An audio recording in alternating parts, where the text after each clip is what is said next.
queridos irmãos, estamos mais uma vez aqui no nosso grupo de estudo da Fraternidade São Bezerra de Menezes, né? Estamos hoje, em particular, vamos falar sobre caridade. É algo que é tão falado no nosso meio, né? Então, hoje vamos tentar trazer a caridade dentro do estudo do livro, né, Para Sempre Irmãos. Hoje nós vamos falar sobre o capítulo 17 e o capítulo 18. Mas antes de adentrarmos, eu gostaria de convidar a todos para fechar nossos olhos, para que possamos elevar nossos corações, nossos pensamentos ao nosso Pai Celestial, esse que nos criou, que nos dá todas as oportunidades, que nos dá os dias para trabalhar, as noites para descansar e refletir, ou vice-versa, para quem trabalha à noite e descansa durante o dia, que fez tudo com uma ordem, com uma importância em nossas vidas, desde a construção desse planeta, a todas as coisas que nos cercam. Gostaria de pedir, Pai, por todos os nossos irmãos, em especial aqueles que estão no nosso grupo de oração, e hoje ou que nessa semana tiveram um ente querido que voltou à pátria espiritual. Que o Senhor possa consolar e dar forças para que eles continuem a sua jornada aqui na Terra e que esses irmãos encontrem o seu caminho no plano espiritual. Eles que estão hospitalizados, peço por todos aqueles que estão em situação de rua, peço por aqueles que estão encarcerados, por aqueles que sofrem por doenças físicas, por doenças mentais, por doenças espirituais. Que o Senhor, Mestre Jesus, o médico do médico, possa levar o bálsamo a cada desses irmãos para que eles possam ter a confiança de passar por esta vida, por estes momentos, e que isso possa torná-los cada vez melhores. Agradeço mais uma vez a oportunidade de estar aqui, de poder compartilhar um pouco do que nós aprendemos ao longo de todos esses tempos de estudo aqui na Fraternidade, e que possamos nessa noite, mestre, todos nós unidos, sairmos daqui com um pouco mais de conhecimento do que como chegamos, e que o Senhor nos dê força de colocar em prática aquilo que aprendemos. E conosco hoje e sempre, que assim seja. Bem, hoje nós vamos falar sobre caridade, mas não aquela caridade que nós aprendemos quando nós iniciamos a nossa jornada, ou quando criança, ou quando a gente começa a entender a dinâmica da vida, a caridade que a gente aprende através da doutrina, ao estudo da doutrina espírita, mas, principalmente, que caridade, ou sobre doar, não é sobre doar aquilo que sobra para a gente. A caridade, hoje, nós vamos ter uma entonação maior sobre quem oferece. Porque, na verdade, aí eu gostaria, assim, deixar essa frase para vocês, né? Que a caridade, ela não transforma primeiro quem recebe, mas ela transforma principalmente quem oferece. Então, eu gostaria de deixar isso, né? Se eu tivesse na fraternidade, escreveria essa frase lá no quadro para ela ficar fixada durante toda a nossa jornada. Mas o que acontece, né? Para que a gente consiga entender o que está por trás dessa frase, a gente precisa esclarecer dois pontos. O primeiro é exatamente este, né? Que achar que caridade é dar o que sobra, de que dinheiro, né? Aquele dinheiro que não faz falta, enfim, tudo aquilo que é de material. Muitas vezes a gente até fala assim na questão de quando a gente vai dar o bazar, olha, gente, né? Vamos tirar aquilo que não serve mais. É um tipo de caridade? Sem dúvida. Mas não é só sobre isso. Porque no próprio Livro dos Espíritos, está lá na questão 886, se alguém quiser depois ler, o que a espiritualidade vem trazer para a gente? Que a caridade de verdade, ela começa sempre de dentro para fora. De que forma? É de um olhar que não julga, de uma forma que a gente não condene o outro, de entender principalmente de que todos nós estamos evoluindo, que cada um tem o seu tempo. Essa é uma observação que a gente tem sobre a caridade. E a outra, que eu poderia chamar, talvez colocar entre duas armadilhas, talvez a outra é: a caridade também não basta eu fazer o mal, ficar neutro, não incomodar, não se envolver. Mas aí vem o Evangelho, e aí está no Evangelho segundo o Espiritismo, que diz o seguinte, que a inércia não transforma ninguém, porque a verdadeira reforma, ela exige esforço, exige vontade, exige ação constante. Quando eu li esse trecho no livro no Evangelho segundo o Espiritismo, está no capítulo 15, é só a gente olhar o nosso modelo moral que nós seguimos na fraternidade, não é fraternidade cristã? Então seguimos a Cristo. Então, quando a gente olha, a gente vê Cristo no centro disso, porque Cristo jamais ficou inerte. Ao contrário, ele foi ação o tempo inteiro, seja fazendo a caridade da forma dos seus milagres, das coisas materiais, mas a principal, que foi o que ele deixou, o que ele nos ensinou, o que ele ensinou a cada um de nós daquela época até hoje. Então, Jesus estava ali sempre em ação constante. Então, a gente tem que ter sempre em mente principalmente essas duas armadilhas que a gente pode se confundir. Não basta não fazer o mal, eu estou fazendo a caridade. Ou a caridade basta eu dar só o dinheiro que sobra, aquela pessoa que está sentada e eu venho pedindo sinal. A caridade não se resume a somente isso. Mas, retornando aos personagens principais, e um deles é o Marcos, que a gente já vem acompanhando, desculpa, a jornada dele até agora, né, durante essas palestras. Então, todos nós sabemos o seguinte, que depois da morte, né, de Marcos, ele escolheu um caminho complexo, difícil. O que o Marcos virou? Um obsessor. E aí, olha como que o mundo dá volta, né? Porque durante, né, mais de 10 anos, ou uma década, né, ele estava trabalhando na sombra para quem? Para o próprio irmão Mateus, aquele que a gente viu algumas palestras atrás, que se fazia, né, de bom, né, aquela pessoa ali quieta, mas quando chegou no plano espiritual, ele se revelou, colocou para fora tudo aquilo que ele escondia, que ele mascarava no plano material. Só que o que acontece com o Marcos? Mesmo ele lá nas trevas, alguma coisa nele sempre deixava ele incomodado. Era algo que ele tentava ignorar o tempo inteiro, de que o que ele fazia estava errado. Às vezes a gente também, no nosso dia a dia, a gente acaba fazendo algo que a gente fala, esse negócio não está muito certo. Isso vai. Então, esse é o caminho da nossa transformação. E o grande curioso, que foi em uma noite de trabalho, como o trabalho dele, né? Como todas as outras, as coisas começaram a mudar na jornada dele. Por quê? Porque o Marcos, ele foi em uma casa, né, que alguns de nós, os mais antigos, né, poderiam dizer uma casa de má fama, fazendo o trabalho que ele fazia o tempo inteiro. E qual era o trabalho? Ele ficava ali, né, absorvendo, né, energia das pessoas. Quando ele estava lá, ali, né, se preparando para o trabalho, ele viu chegar um homem que ele já conhecia de outra vida. Esse homem era o Henrique, que era um amigo dele de farra, ó, antigão. Só que o Henrique estava todo destruído, né? Estava envelhecido, estava, né, antes da hora, porque a gente sabe, se a gente vai consumindo determinadas substâncias, se a gente não dorme, a gente já falou disso em outras palestras, a nossa energia vital ela vai sendo, né, sugada, ela foi sendo utilizada antes da hora. Enfim, então ele encontrou aquele amigo dele em uma situação muito ruim.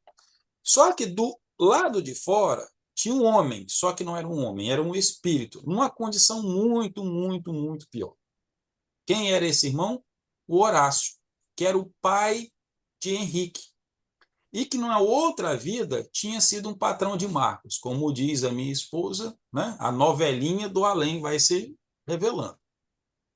Então, o que acontecia? O Horácio ele chorava, contava que o filho dele tinha fugido do colégio na Europa, que tinha virado mendigo, que ele, né, o pai, ele só sabia resolver o problema de um jeito, com dinheiro. Então ele ia lá e pagava, ou com ofensa, quando só o dinheiro não bastava.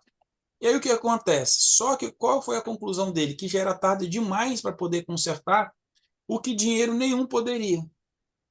Só que o que acontece? Marco, vendo aquela cena, ele poderia ter simplesmente ignorado o que Horácio estava fazendo. Mas ele tinha um trabalho ali para fazer.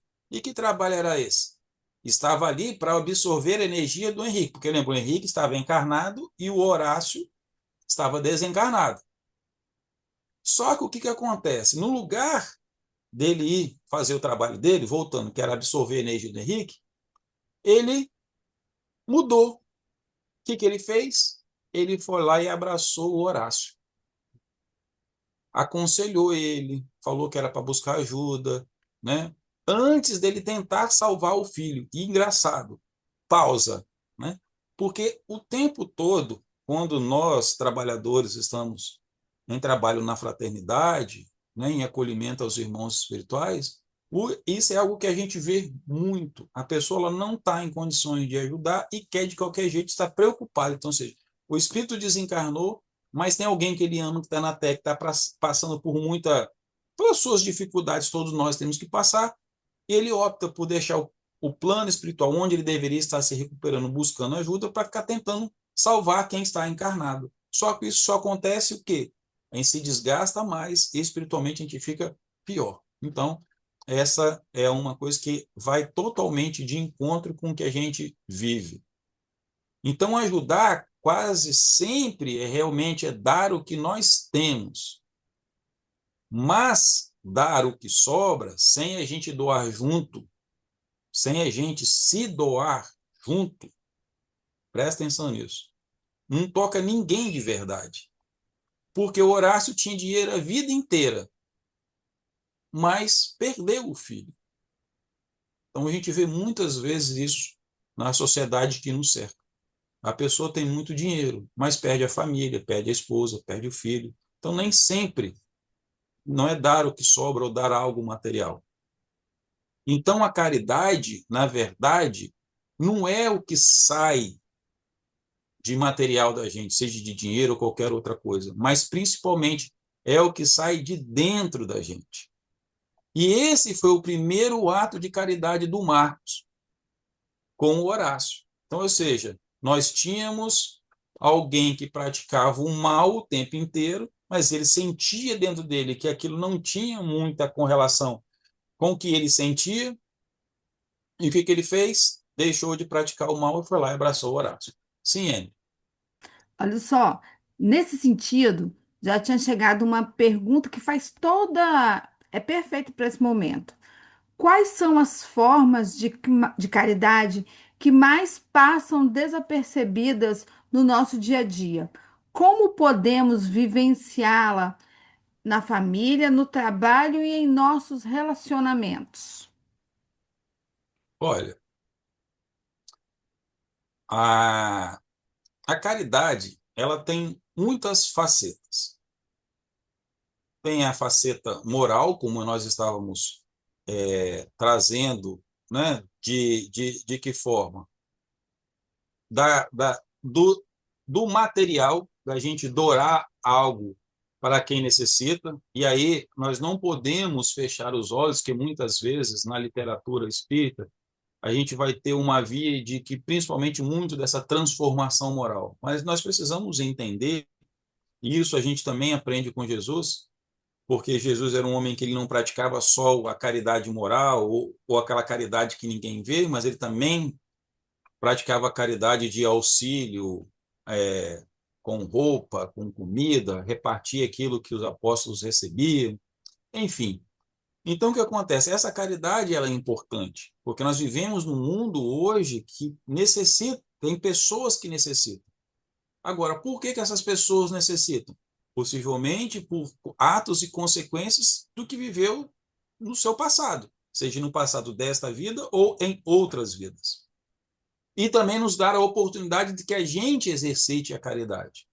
Mas, trazendo a pergunta, essa caridade que ela é escondida, se a gente volta ao início, quando eu comecei a falar, que a gente estava falando de não julgar, a caridade de se colocar à disposição com um abraço, como aconteceu com Horácio. Então, essa caridade invisível que a gente vai praticar com as famílias, né, que passam desapercebidas, são essas.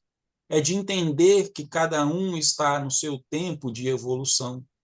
E as pessoas, e aí eu gosto muito de me colocar nessa posição, toda vez que eu encontro alguém que me vem a primeira vontade de julgar, porque nós ainda somos, né, pessoas que ainda julgam as outras, eu me lembrar o seguinte: olha, eu estou na mesma condição de que ele, porque eu estou aqui na Terra, então eu sou um pecador como ele.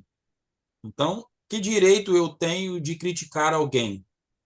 E aí volta sempre o ensinamento de Jesus, né? Da trave do olho.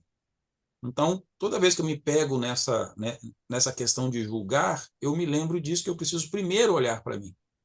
Se eu não tenho condições, se eu ainda não consigo ser cristão da forma que Jesus me ensinou, então por que eu tenho que exigir do outro?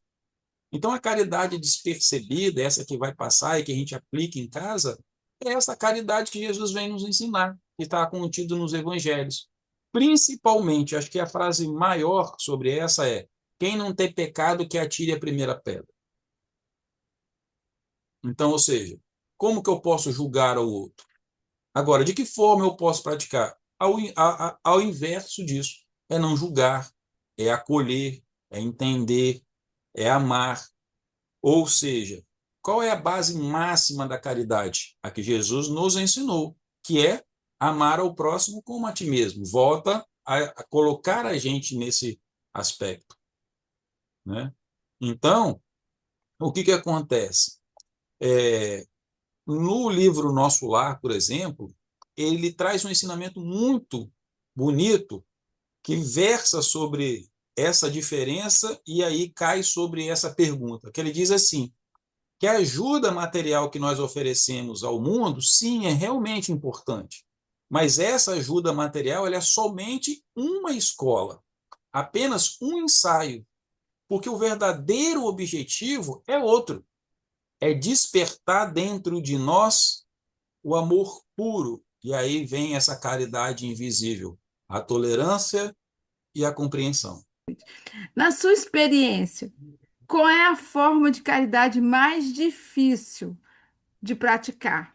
Doar recursos, doar tempo, oferecer perdão ou exercitar a paciência? Olha, a pergunta fala sobre, né, sobre o que eu acho, né, na minha experiência.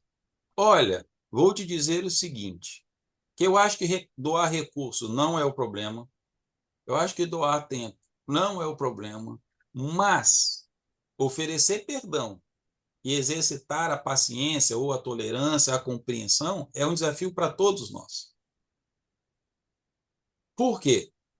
Como é algo que nós precisamos todo adquirir essas qualidades morais, por isso nós estamos todos aqui na Terra, vai sempre surgir alguém que vai apertar o botãozinho na gente para que o nosso lado intolerante apareça, para que aquele lado que nós precisamos exercitar o perdão apareça, porque tudo aquilo que é externo é muito fácil.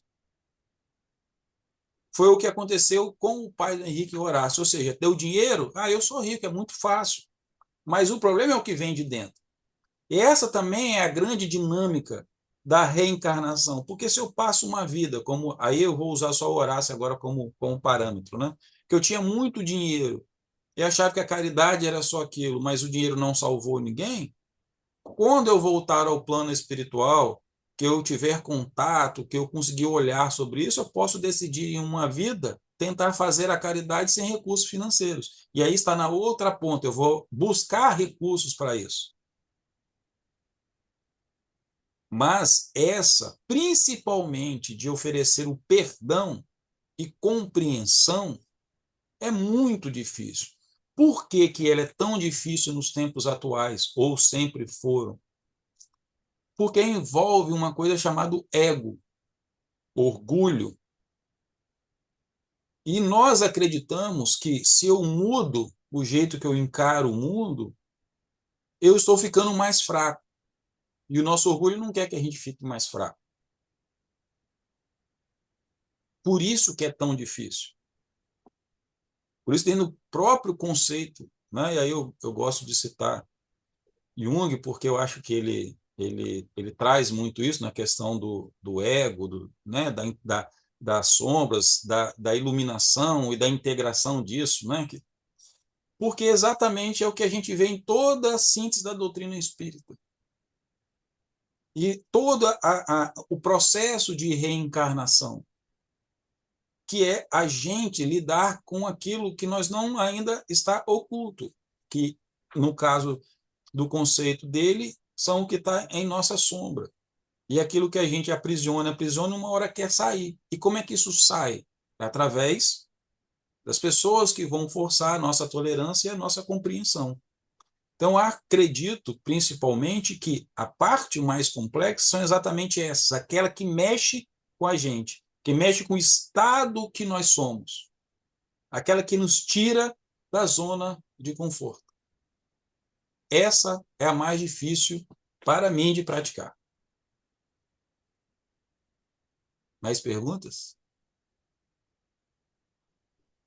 Existe alguma academia da alma para melhor conviver com pessoas difíceis? Como exercer a caridade com pessoas que nos magoam e nos decepcionam? Vocês realmente sempre me colocam, né, ali no cantinho. Mas, como fala de escola, eu vou trazer o conceito de academia, né? O próprio conceito do Horácio. O Horácio ele passou a vida toda na escola errada, que era o quê? Aprendendo somente a pagar.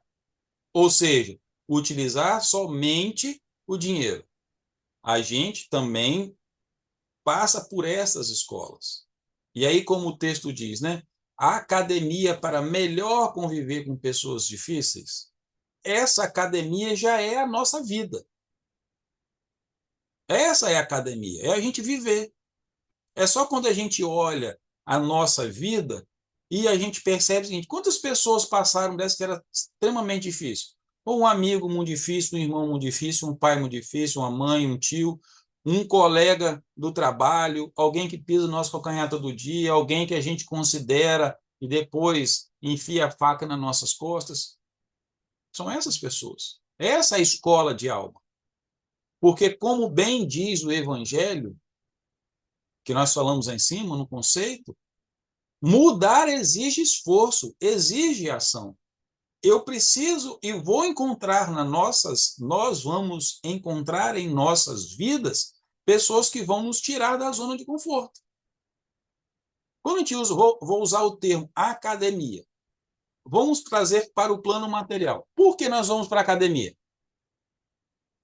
Para malhar, para exercitar, não é isso? É ou não é? Não é só para conversar e fazer fofoca, né? As meninas olhar os meninos bonitos, os meninos olhar as meninas bonitas, não, mas a gente vai lá. Aí você começa, eu vou tirar a questão da beleza, vamos pela saúde, eu vou exercitar. Hoje a ciência mostra que a melhor forma de a gente envelhecer bem é conquistando o músculo, não é? Então, aí nós vamos para conquistar. Agora, como que o músculo se forma? É só na inércia? Não. Eu tenho que ir lá pegar peso, eu tenho que fazer força. Então, veja, se a biologia, né, ela traz a mesma sequência do desenrolar da alma. Então, seja, como que nós vamos exercitar a nossa tolerância, a nossa compreensão, ou conviver com essa caridade com aquelas pessoas que vão nos tirar da zona de conforto o tempo inteiro. Então, essa é a grande academia. Não existe muito segredo nisso. Muitas vezes a gente não consegue enxergar. Então, talvez hoje, quando a gente encontrar alguém que é muito difícil a gente exercer a prática do perdão, ou que seja alguém que é muito difícil a gente compreender, porque muitas vezes a gente olha e fala assim, gente, eu não consigo compreender como que uma pessoa dessa é capaz disso. Espera, vamos dar um passo atrás. Aí, depois de hoje, sim, eu preciso começar a exercer a caridade. E uma delas é compreender. Como que eu vou compreender? Entender que ela está em um momento de evolução diferente do meu. Talvez hoje eu compreenda uma coisa que ela ainda não compreenda. Mas pode ser que lá atrás eu fui igual ou pior. Essa é sempre um bom questionamento. Isso que é muito importante a gente entender, de que o outro não está na mesma linha que a gente. E a gente compreender essa dinâmica é uma das principais formas de exercer a caridade. Mais perguntas? Como a lei de causa e efeito se relaciona com a prática da caridade? Ela pode influenciar nossas provas e expiações ao longo da nossa jornada espiritual? Essa é uma good question, né? Eu vou citar uma parte, um livro que vocês sempre me veem citando, né? Que é o Código Penal da Vida Futura. Acho que quem já assiste palestra minha, seja aqui, quando era na fraternidade, sempre existia isso. Por que eu gosto de citar? Porque a fonte de tudo que a gente passa está neste capítulo do Código Penal da Vida Futura. Por que acontece? É, quando, quando a gente vive, experimenta a vida, desencarna e vai para o plano espiritual, então o que acontece? A gente passa por um processo. Quando nós começamos a nossa transformação, ou seja, quando o nosso moral começa a aparecer, quando a gente julga as nossas ações, aparece um fenômeno chamado culpa, certo? O que é a culpa? Quando eu evoluo um pouquinho, olho aquilo que eu fiz, vi que aquilo não é bom, então eu me sinto culpado com aquilo. E aí começa toda a jornada que entra nesta pergunta, como a lei de causa e efeito. Por quê? Porque eu só me sinto culpado. Por quê? Porque eu evoluí e porque eu errei, certo? Então começa aí, causa e efeito. Então, o que acontece neste caso, né? A culpa, ela sempre vai anteceder, vai ser exatamente isso, né? Ela está ligado, a culpa está ligada ao verbo fazer. Então, eu só me sinto culpado por algo ou uma ação que eu fiz. E aí, toda vez que eu me sinto culpado, ou que a gente vê que alguém se sente culpado por algo, tem um ponto positivo, que é a gente perceber que ali uma consciência está despertando. Estamos vendo o amadurecimento da razão. Então, ou seja, ela tem um sinalizador positivo, a culpa, que é exatamente o quê? Funcionar como esse termômetro moral saudável, que vai manter a gente sempre motivado, buscando refletir, criando autoanálise. Mas qual é a outra sinalização? Que pode ser, como tudo na vida tem um lado positivo e negativo, a culpa, se ela não é trabalhada, ela vai ser o quê? Vai se transformar em sentimentos de indignidade, de vergonha, vai se abrir para autopunição, para autodestruição, que é onde normalmente todos nós entramos. Todos nós. Então, logo após essa culpa, vem a segunda fase, que é o remorso. O que é o remorso? Exatamente esse efeito doloroso, esse impacto emocional, né, que dilui a gente. Quando a gente está muito com remorso, né, é quase que uma reação ácida, nosso estômago começa, sabe, um negócio que a gente sente no físico. Isso é o remorso. Então, ele vai se caracterizar mais ou menos de duas formas. Ou de uma forma mental dolorosa, ou seja, quando nós estamos na erraticidade, o pensamento nosso, ou o pensamento do espírito devedor, fica sempre envolvendo aquele circuito fechado sobre a forma o que cometeu. Aí eu vou voltar a utilizar a série Lúcifer como uma forma da gente entender essa fixação mental dolorosa. Na série Lúcifer, né, as pessoas que estão no inferno, né? Não se todo mundo, alguém que já assistiu? Levante a mãozinha, só para saber. Suzana, a maioria das pessoas, olha lá, Janice. Ó, fica uma boa dica de uma série para quando vocês não tiverem fazendo nada, assistam. Traz muitos ensinamentos, somente com o olhar da doutrina espírita. Mas aí, voltando só para vocês entenderem, lá no inferno, cada alma tem uma portinha, tem um cômodo, vamos assim dizer. E o que acontece nesse cômodo? Exatamente a memória do instante que gerou aquele sentimento de culpa. Então, se é um assassinato, a pessoa se vê toda vez morrendo. Se é que levou uma pessoa à morte, a mesma coisa. E ela só se livra do inferno quando ela se livra dessa culpa. Então, esse é uma forma de remorso, né? Dessa fixação mental. A outra é essa questão de efeito sempre punitivo e desorganizador. Então, ele vai fazer o quê? Ele vai desarticular toda a nossa mente, né? Então, ou seja, ele traz essa questão dessa dor muito profunda, sabe? Ansiedade das coisas. Então, o remorso, ele realmente é algo que mexe muito, vou dizer, físico, porque quando encarnados, mexe na nossa organização do corpo, da nossa biologia, mas para o espírito também. Então, o que acontece? Sempre a gente vai ter a culpa e depois o remorso. Só que tem um terceiro componente, que aí vai entrar na lei de causa e efeito, que é o arrependimento. Aliás, tem mais dois, né? Tem o terceiro e o quarto. O arrependimento por quê? O remorso persistente e essa dor moral, elas começam a fazer o quê? Ser aquele instrumento que vai quebrar a nossa rigidez, voltando lá à história do orgulho, e que vai nos levar ao nosso arrependimento. E aí, quando a gente começa a se arrepender, que a gente começa a ter ideia disso tudo, vem o quarto passo, que é a reparação. E aí, na reparação, se conecta com o nosso tema, que é a caridade. Por quê?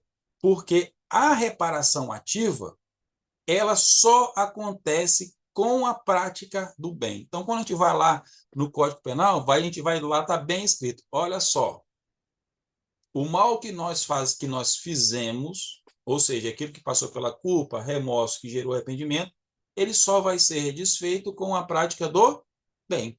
Então, logo depois virá caridade.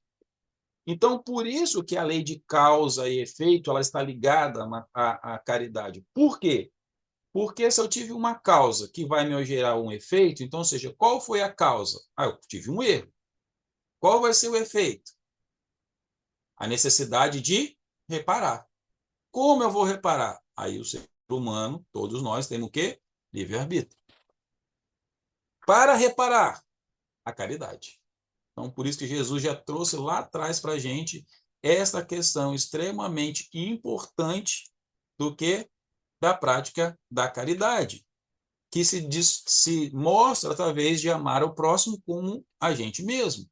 E voltando nisso aí, o fio do nosso tema é a caridade como forma da nossa mudança interna. Então, voltando à nossa história, o que acontece? Depois que o Marcos dá um abraço no Horácio, ele tentou voltar ao trabalho. Ou seja, ir lá fazer as coisas que ele tinha que fazer com o Henrique, né? Absorver aquela energia. Só que o que acontece? O corpo dele, ou seja, ele começou a reagir. Ele começou a ter tontura, ter ânsia de vômito. Só que o que acontece? Né? Algo dentro dele já não permitiu mais ele continuar fazendo aqueles atos. E aí, o que acontece? Ele toma uma decisão extremamente importante. Ele decide parar. Ele viu que ele não ia mais conseguir fazer aquilo. Apesar de que a cabeça dele, racionalmente, Olha como que o nosso espírito é sábio. Mesmo que racionalmente ele não tenha entendido o que aconteceu com ele, na verdade, o seu espírito, no caso, o seu corpo, ele já entendia. E aí tem um conceito que quando eu li isso, eu falei, caramba, isso se encaixa perfeitamente. E esse conceito está lá no livro Evolução em Dois Mundos, no André Luiz, que diz assim: a caridade ela funciona como uma vacina. Toda vez que nós servimos o próximo com simplicidade, ela entra em nós e começa a agir muito antes da nossa mente aceitar. Olha só. E aí, por isso que a gente está falando de caridade voltando para dentro. Por quê?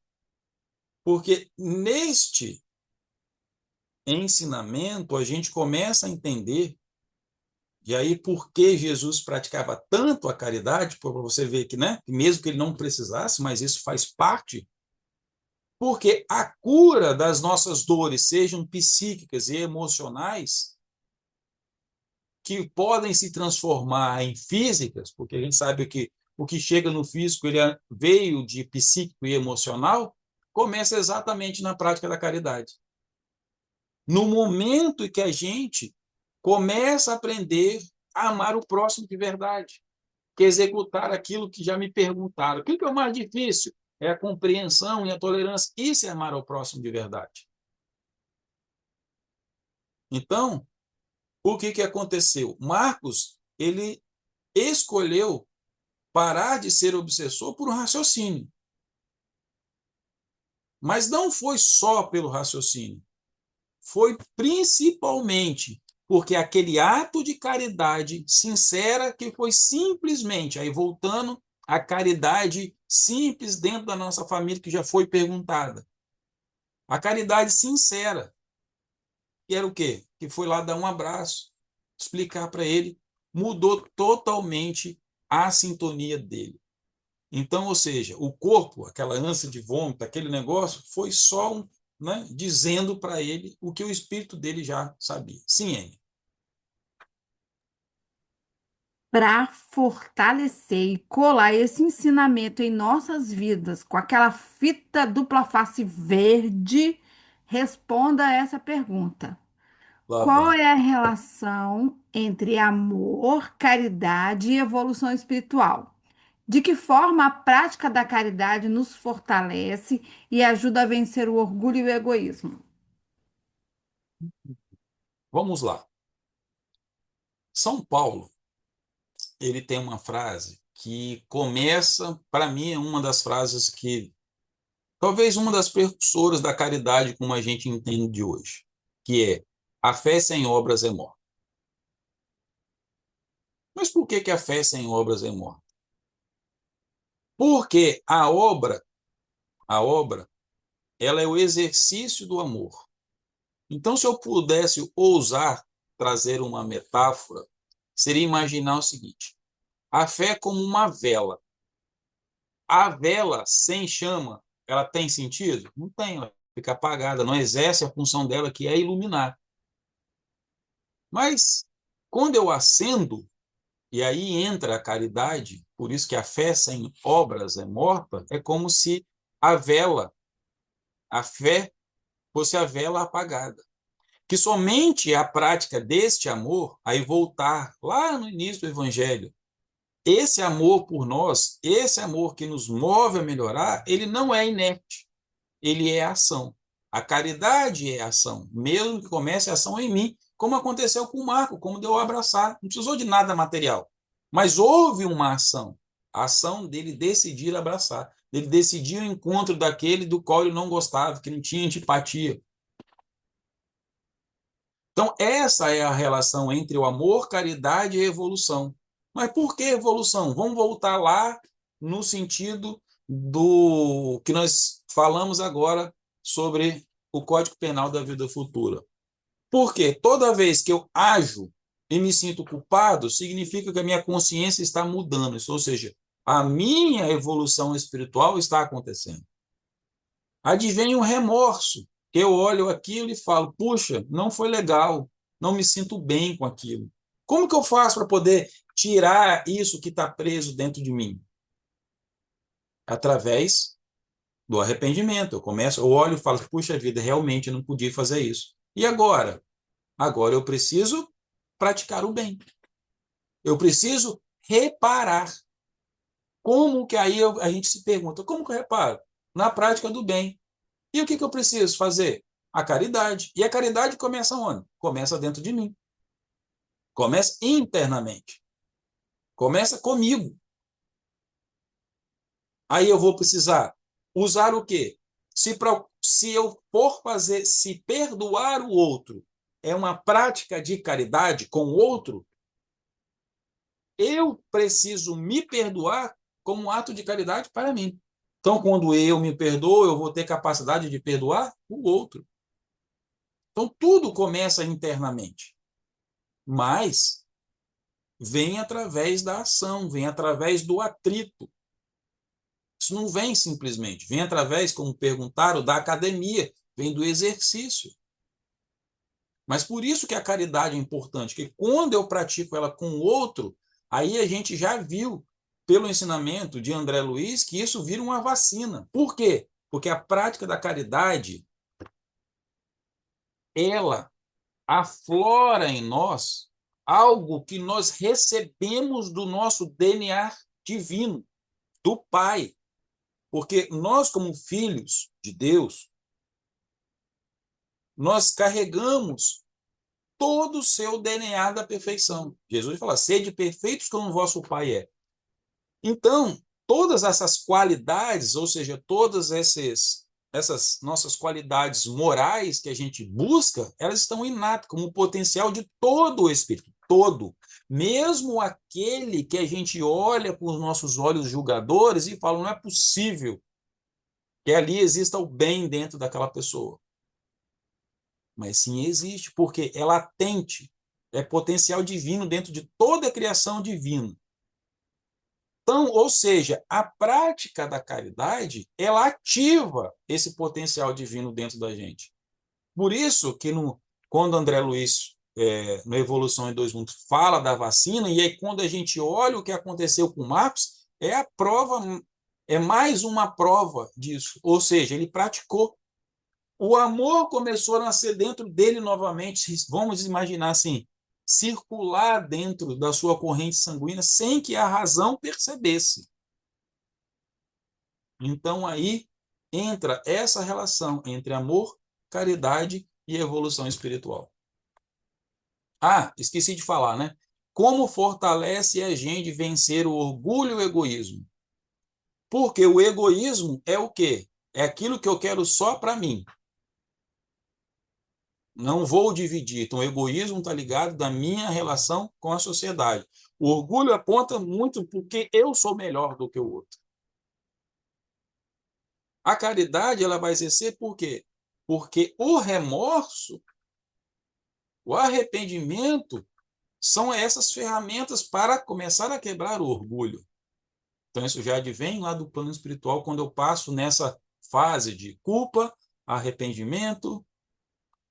remorso, arrependimento e necessidade de reparar. Então, este processo ele sempre vai trabalhar com orgulho e com egoísmo. De que forma? Eu não sou tão bom como eu acho que eu imaginei, mas eu preciso do outro para poder melhorar. Ok? Próxima pergunta, senhora moderadora. Castelos são feitos de pedra. Jornal que informa também divulga fofoca. Machucados vendem remédio. Como podemos enxergar em algo aparentemente ruim uma oportunidade para se praticar a caridade?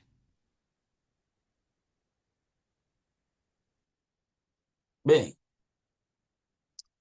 eu acho que depois que nós estamos, neste momento, aprendendo o que é caridade, ela começa por dentro, entendendo que a caridade é uma academia de alma, e entendendo de que nós estamos a juntar forças, né? Mudar as nossas qualidades morais, nós temos que entender que tudo que se passa em nossas vidas tem algo positivo. Eu vou lembrar de um pressuposto da neurolinguística, que fala o seguinte, que todo comportamento ruim tem uma intenção positiva por trás.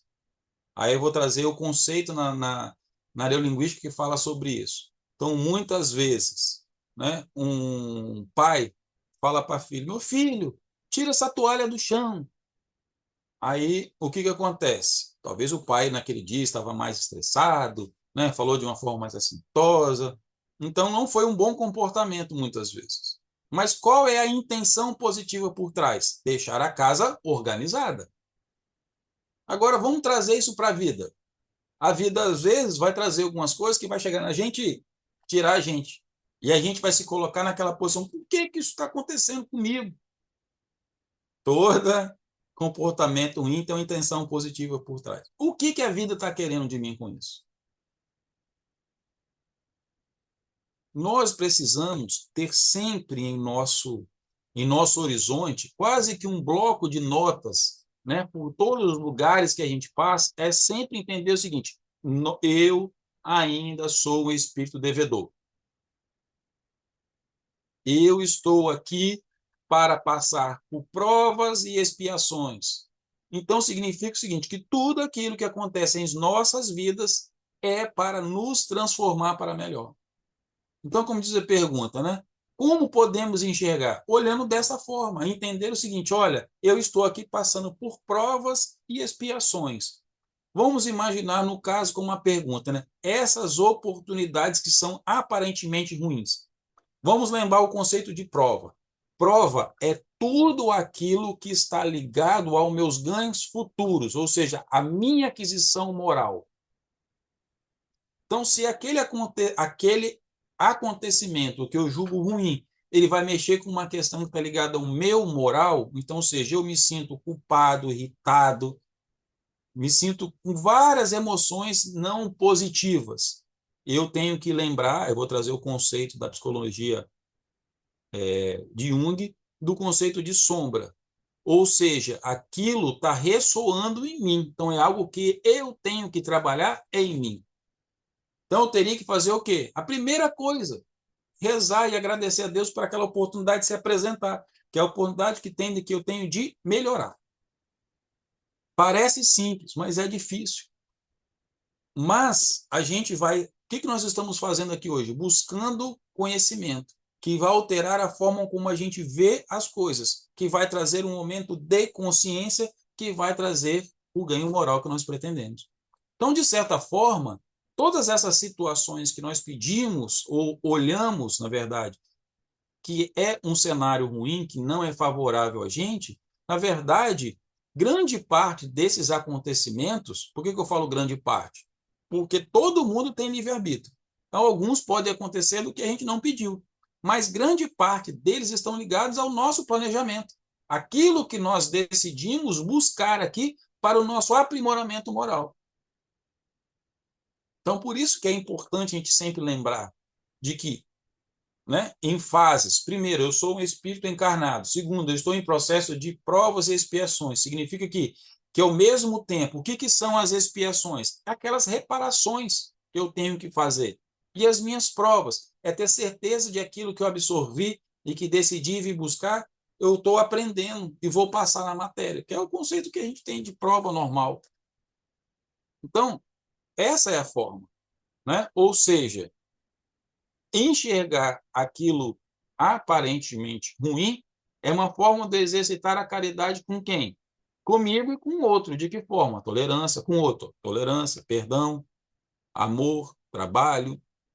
Comigo, a mesma coisa, só que voltado para mim. Exercitar o meu perdão, exercitar o olhar e falar assim, puxa, deixa eu refletir sobre isso. Será que realmente o que eu fiz foi bom? Mas, na verdade, a gente já sabe. Que é o que aconteceu com o Marco lá atrás. Ele sabia que o trabalho dele não era certo, mas ele o fazia. Isso acontece com a gente. Então, essas oportunidades vão fazer que a gente cada vez reflita, a chegar o tempo de que isso a gente não consiga mais fazer. E aí, como é que isso começa a fazer? Com a prática da caridade. Quando eu começo a executar essa caridade, vão lembrar o ensinamento de André Luiz. Isso vira uma vacina, vai despertando um amor, que vai fazendo com que aquilo não volte mais. Então, a caridade, o exercício da caridade é um círculo, né? Sempre relembrando a gente, sempre despertando a gente esse amor divino, fazendo com que a gente volte para o nosso caminho de evolução. Essa é um combo, você pede uma e ganha outra. Se a caridade tivesse um treino diário, qual seria o primeiro exercício para começar a praticar já? E qual é o papel da oração para fortalecer essa disposição de servir? Olha só, eu vou citar, neste caso, o que está, né? Vamos lá. Qual é o treino diário? Esse que eu vou falar para vocês está lá no livro dos Espíritos, né? Que fala o seguinte: o que é a caridade clássica dentro do sentimento mais íntimo? Benevolência com todos. Anotem: benevolência com todos, indulgência para as imperfeições dos outros e perdão das ofensas. Tá aí, quer um treino diário? Esse, simples. Benevolência com os outros, indulgências com as imperfeições e perdão das ofensas. Simples, mas eu tenho certeza que é muito difícil a gente lembrar disso amanhã, quando a gente acordar e alguém pisar no nosso calo. Se eu vou ser benevolente, se eu vou olhar com indulgência para a imperfeição, se eu vou perdoar. Eu vou anotar isso, né? Se eu, na palma da mão. Toda vez que alguém fizer alguma coisa, falar alguma palavra que eu me senti ofendido, qualquer coisa que me tire do eixo, eu vou lembrar disso. Vou olhar para minha mão e vou assim, ó, benevolente. Esse vai ser o meu treino, né? Porque eu acho que a espiritualidade conseguiu sintetizar muito bem isso dentro, né, da codificação da doutrina espírita. Porque isso vai trabalhar o quê? O nosso orgulho, a nossa vaidade, o nosso egoísmo, né? Então, essa é a forma de eu começar a praticar. A gente pode, quando terminar o estudo, a gente ter isso em mente, e se alguém que a gente se relacione, seja o nosso irmão, seja o nosso filho, nosso esposo, a nossa esposa, qualquer pessoa, quando ela porque isso acontece todo dia. Alguém vai falar alguma coisa que vai tirar a gente. Não precisa não falar, pode agir, pode deixar alguma coisa fora do lugar, pode ser alguma coisa de que nós temos a nossa verdade.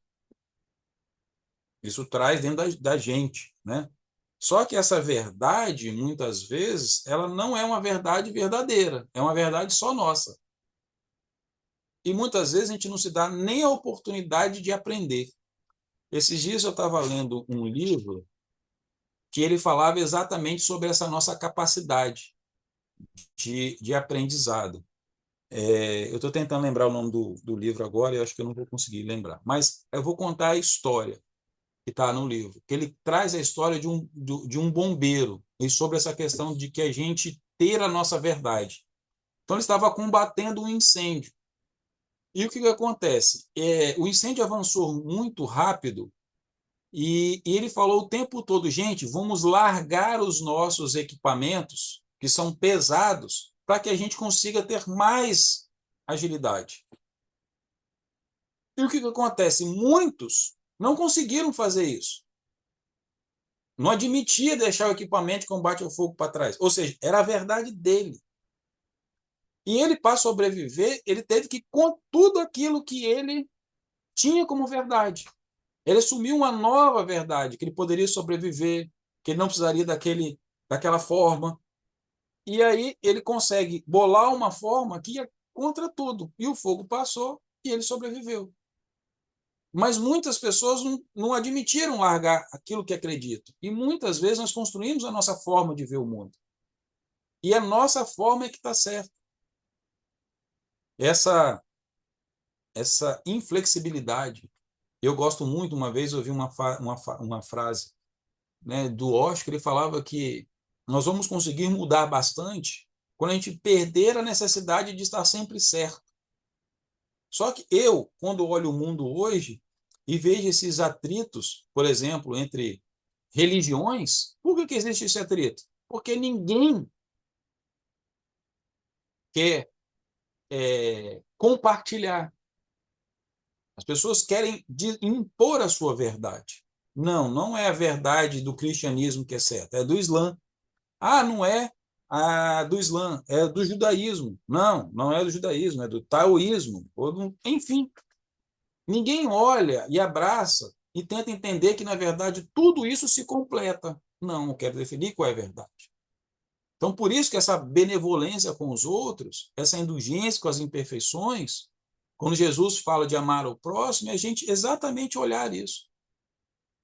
Poxa, só é o meu jeito que está certo? Será que o outro não tem direito à opinião ou fazer na ordem dele, da forma como ele quer?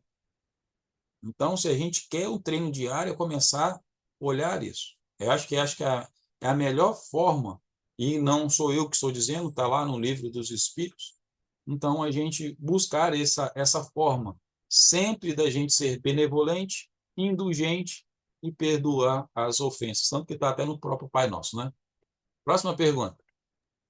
Ah, não, e qual o papel da oração? Não terminei, não, desculpe, tem lá. E qual o papel da oração para fortalecer? Vamos sempre lembrar, a oração é a forma como a gente se liga a essa nossa fonte primordial, que é Deus.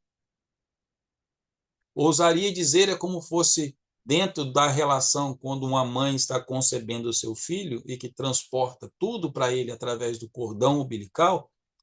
Esse é o papel da oração, é ligar o nosso cordão umbilical à nossa fonte criadora. É através da oração que a gente vai fazer com que todos esses fluidos que nós precisamos para viver sejam transferidos do nosso Pai Celestial para a gente. Então, a oração tem um papel extremamente importante na nossa vida cotidiana, que vai passar por todas essas coisas que está permeando o que nós estamos debatendo hoje. É tão importante que era uma prática constante de Jesus. Então, Jesus nos dava o próprio exemplo do remédio que utilizava.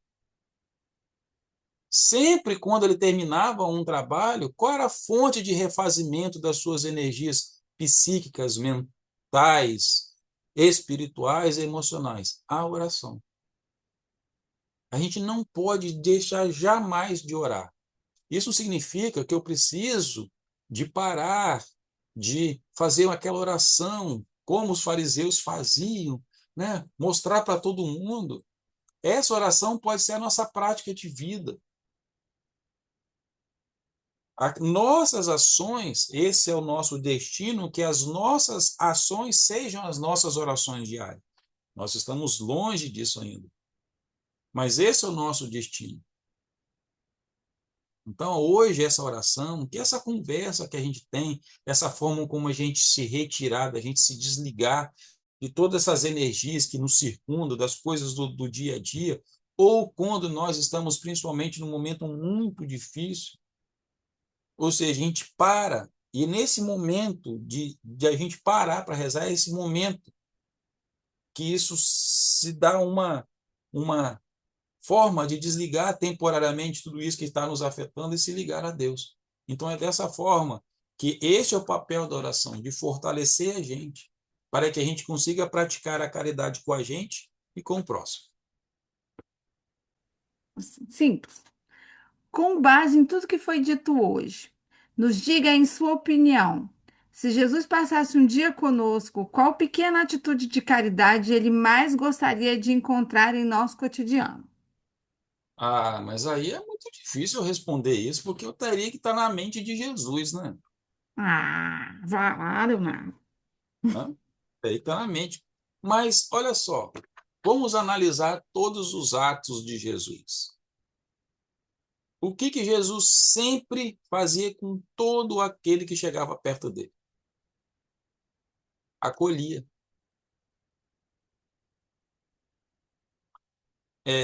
Eu sempre gosto de falar das coisas das séries, filmes, livros, essas coisas que eu vou lendo, mas a a série The Chosen, ela, para mim, é uma série que traz muito Jesus, muito próximo do Jesus que eu, Léo, acredito.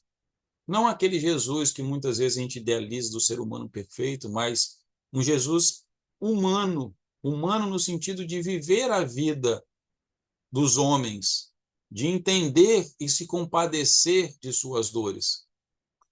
E tem uma cena para mim nessa série que traz muito e no qual eu acredito que seria isso que Jesus gostaria de ver na gente, que é a cena que ele está indo curar a filha de Jairo.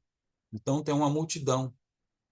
E que se passa, no caso, né, é a cena quando a gente vê da mulher que sofria, né, com hemorragia constante. E a gente sabe que naquela época uma mulher que estava sempre no processo, né, de hemorragia ou, né, de menstruação, aquele período era um período que a pessoa era impura para a comunidade judaica. E todos nós sabemos, pelo que se conta no Evangelho, é que ela, e a gente vê também na série, que ela já vinha em uma jornada em busca da cura da sua doença há muito tempo. Passando por N médicos, passando, né, eu tento me colocar, né, na situação dessa mulher de tanta fé. E envolto naquela multidão, enquanto ele estava indo para a casa de Jairo, segundo aí falando da série, essa mulher toca Jesus, porque ela não precisava que Jesus olhasse, porque dentro dela ela já tinha concepção que Jesus talvez não faria aquilo, porque Jesus era judeu e ela era impura. Então ela não entendia do que ela teria merecimento. Então, o que ela faz? Ela já tinha dito, eu não preciso fazer nada, eu só preciso de tocar nele. Ela já tinha construído isso. E no momento, né, que ele está indo, ela consegue tocar. E a gente lembra, não só pela série, mas que está no Evangelho, que Jesus faz o quê? Ele para tudo e ele sente que uma pessoa toca ele. E que, segundo está escrito no Evangelho, ele sente que uma força sai dele. E ele para e fala assim, ó, alguém me tocou. Ele pede que essa pessoa se apresente.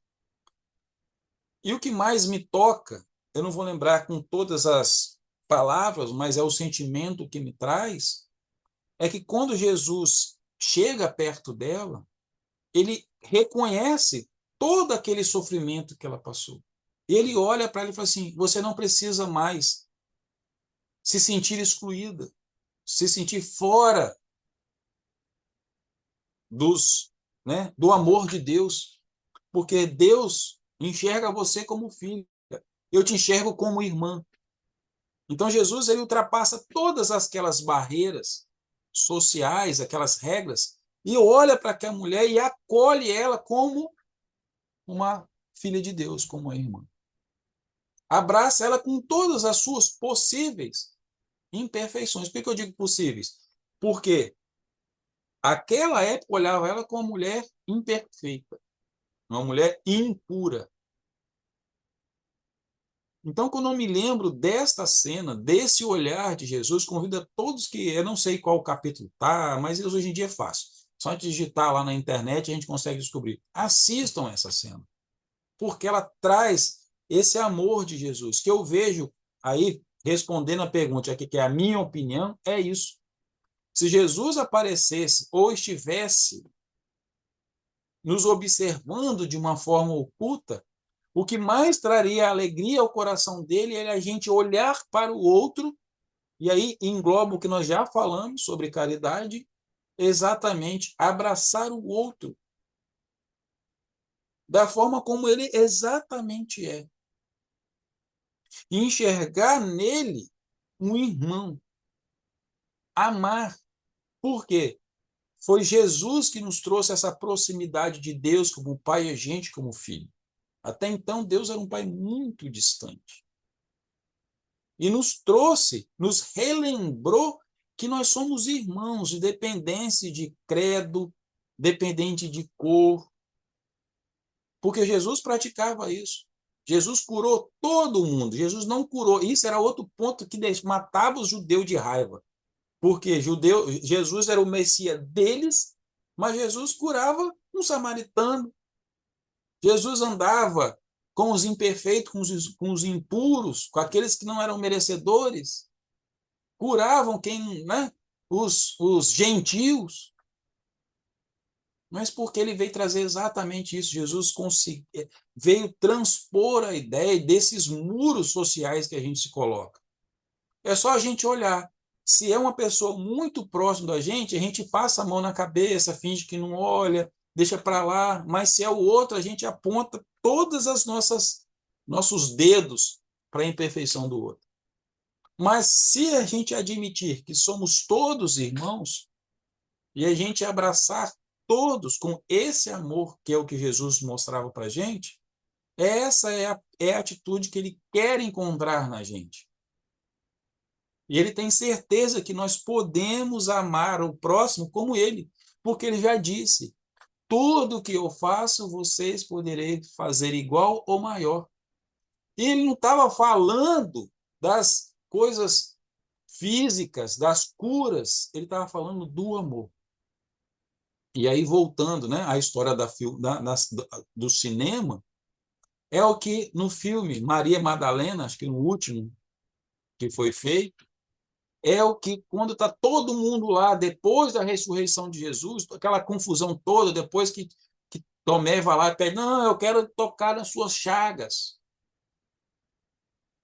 Depois que passa a confusão toda, Maria Madalena chega para todo mundo e fala assim: vocês até agora, Jesus morreu, foi crucificado, ressuscitou, e ninguém ainda entendeu que o reino que ele está falando não é um reino exterior, é o reino interior de cada um. É um filme que vale também muito a pena a gente assistir. Então é essa atitude que Jesus quer, que a gente lembre que o mundo, que o reino dele não é esse reino transitório da nossa vida atual, mas é o nosso reino que é para sempre, que é o que traz dentro da gente, que é o que a gente vai levar para a nossa próxima encarnação. O que nós seremos daqui a... Vamos imaginar, né? Vamos tomar por base, a gente orou e pediu pela tia Nise hoje, né? Que é a tia de Adriano e Andresa, que viveu seus 90 anos. Que vamos imaginar que nós todos viveremos até os 90 anos. Então, o que vai ser dos nossos próximos 200 anos, né? 90 dessa vida, mais um tempozinho na radicidade, mais a nossa próxima vida, a nossa próxima. Quem será a gente daqui a 500 anos? É isso que Jesus quer, que a gente comece a refletir isso hoje. Então, se eu ousasse dizer, né, o que a atitude que gostaria, né, de encontrar no nosso dia é essa. É a gente executar esse amor ao próximo. Então, quando a gente vê essa história, né, desses dois capítulos, a gente vai ver isso. A gente vai ver um personagem chamado Antonieta, que era quem? Era era companheira de Marcos, que depois Marcos acaba descobrindo que a Antonieta, quando estava encarnada, foi quem matou o pai dele, quando descobriu que ele era casado. E aí o que Marcos faz? Né? Porque Mateus, quando descobre que Marcos está querendo ir embora, ele tentando destruir isso, né? Ele vai, né? E usa essa questão de Antonieta. Só que aí o que acontece? Né? Marcos, ele percebe, né? Aí ele já entende que a mulher que matou, que estava com ele, é quem matou o próprio pai. Ele, o que ele faz? Ele não grita, ele não julga, ele não faz com qualquer nenhuma pessoa do mundo poderia fazer. Ele simplesmente abraça Antonieta. Simplesmente abraça. Que é o que Jesus vem o tempo todo nos ensinando. Não julgueis para não sermos julgados. Ele não tinha ali nenhum momento para julgar, porque ele se reconhecia como um ser pecador. Então, essa caridade que foi perguntada, a caridade que muda, é aquela que, quando a gente segura a nossa ofensa, a gente está à vontade danada, dizer todas as verdades, por muitas vezes, colocar tudo aquilo que nas nossas sombras está ali dentro, a gente quer colocar tudo para fora. Mas a caridade que muda é essa, na hora que eu querer ofender, eu segurar. Naquela lei da ação e da reação, né? Ah, me dá um tapa, então eu tenho que voltar numa força da mesma intensidade, é não revidar. É entender e ter paciência com a imperfeição daquele que machucou a gente. Então foi assim que Marco nos dá o exemplo. Ele praticou o silêncio dele naquele abraço.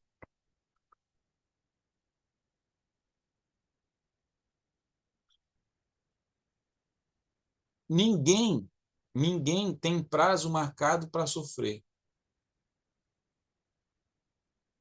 Cada nós, como espírito, ele decide com as nossas próprias escolhas quanto tempo essa dor vai durar. É a gente que decide. E aí, voltando à história de arrependimento sozinho não basta. Ele precisa de reparação. Mas a reparação, ela não é só pelo mal que a gente fez. Mas reparar, e aí a gente precisa sempre pensar nessa questão, como eu vou reparar? Porque a gente entendeu que o sofrimento sozinho não vai apagar nada. Só o bem, né, que é o seu oposto, é que vai apagar. Então, reparar não é punir. O que é reparar? É eu me tornar diferente daqui para frente, ao contrário da que eu fui um dia.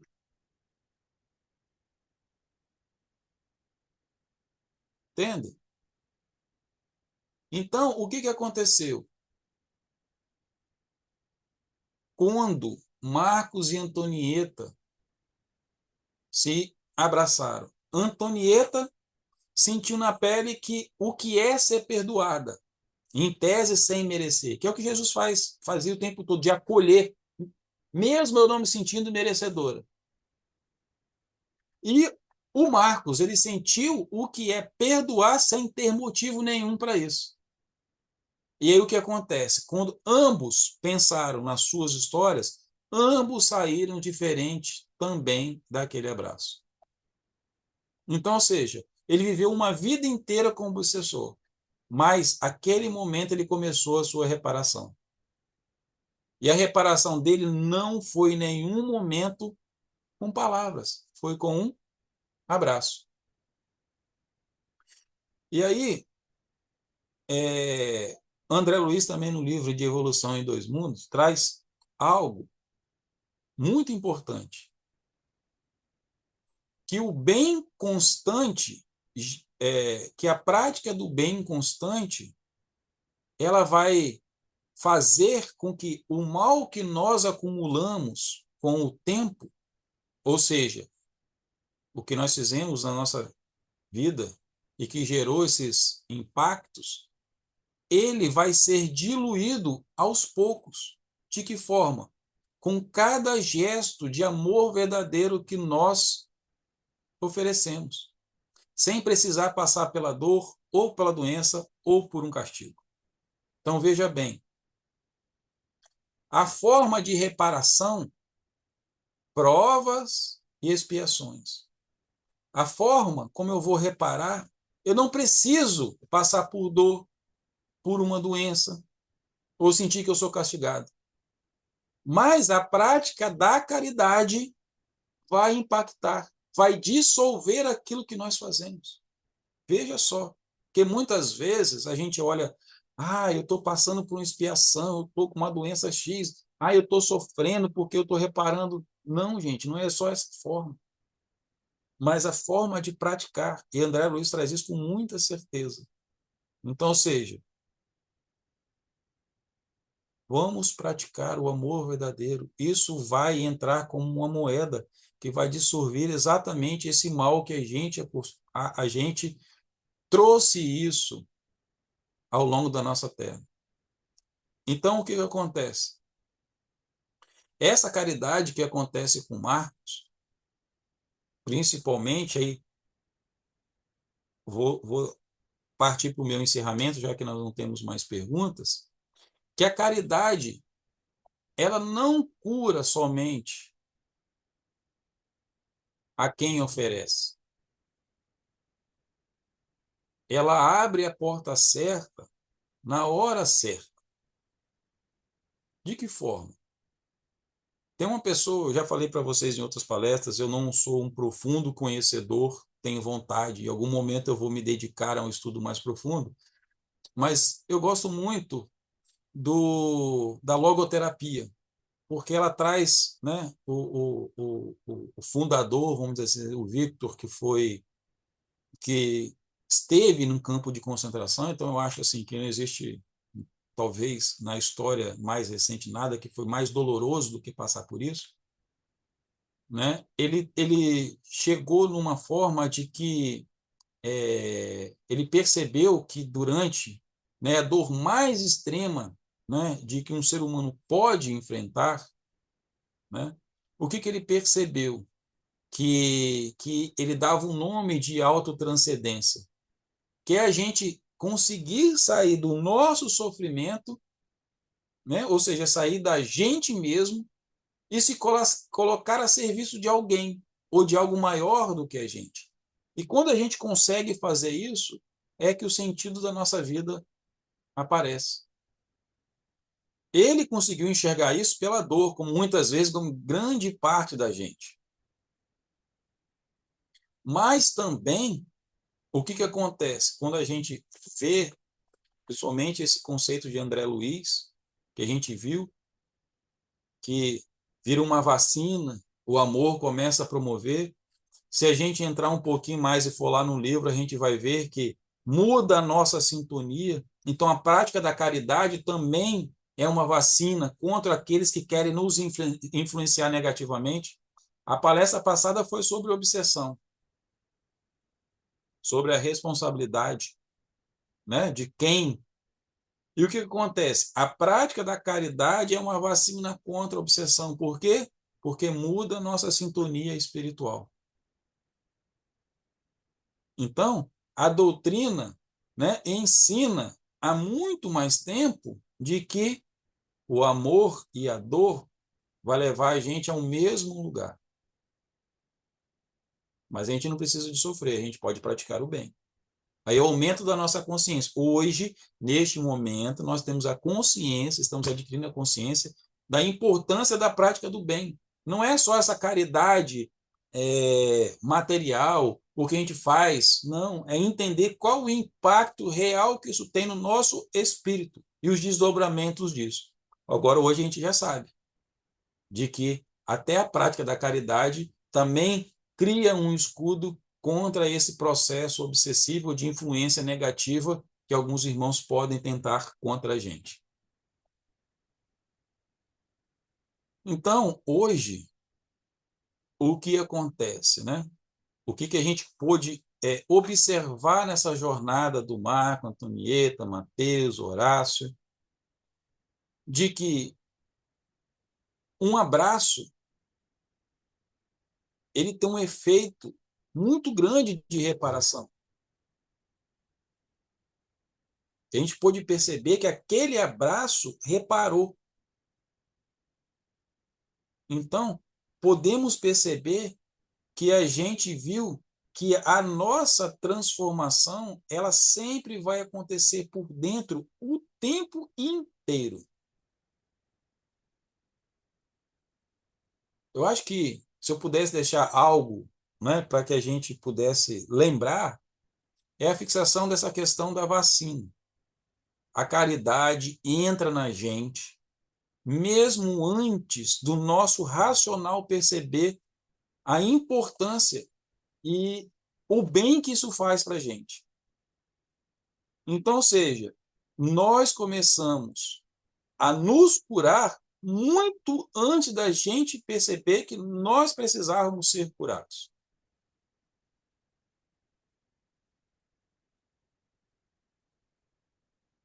Porque muitas vezes, quando a gente busca auxiliar alguém, lá no fundo a gente começa a ver que o maior a maior recompensa, o maior bem foi aquele que a gente praticou. Então, vou passar. Não foi uma marmita que eu entreguei no dia que eu saí à noite, que é necessário. Não foi um casaco que eu não uso mais e que, em vez de ficar entulhando o meu guarda-roupa, eu dei para aquele que passava frio, que é necessário. Então, quando a gente olha, e principalmente quando a gente se permite fazer esse gesto, não só terceirizar para outro, a gente vai ver que aquela pessoa fala assim: muito obrigado por você ter matado a fome nessa noite, ou por ter, né, aliviado o meu frio. Mas a gente vai ver que o que mais recebeu foi a gente. Eu acho que a explicação, né, que Santo Agostinho fazia, né, uma explicação não, uma pergunta que Santo Agostinho fazia todos os dias, né, antes de fechar os olhos, era: hoje a minha caridade foi de quem dá o que sobra ou foi de quem se doa de verdade?